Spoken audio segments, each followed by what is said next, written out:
ఓ చిన్న గ్రామంలో ఇద్దరు రైతులు ఉండేవాళ్ళు. వాళ్ళ పేర్లు రాముడు మరియు భీముడు. రాముడు ప్రతిరోజు కష్టపడి పొలంలో పనిచేసి పంటల్ని పండిస్తూ ఉండేవాడు. భీముడు మహా సోమరిపోతూ ఒక్క పని చేసేవాడు కాదు. ఓ రోజు రాముడు తన పొలంలో ఒక అద్భుతమైన విషయం జరిగింది. ఏనుగు ఆకారంలో ఉన్న ఓ వింత గుమ్మడికాయ పుట్టింది.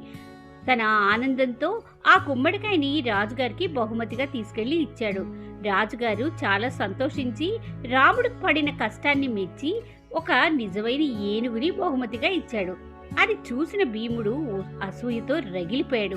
నేను ఇలాగే చెయ్యాలి అని తన పొలాన్ని అమ్మేసి ఓ ఏనుగుని కొనుగోలు చేసి రాజుగారికి బహుమతి ఇచ్చాడు. రాజుగారికి విషయం అర్థమైంది.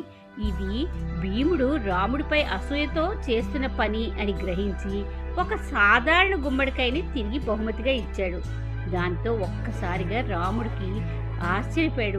తాను చేసిన తప్పు తనకి అర్థమైంది.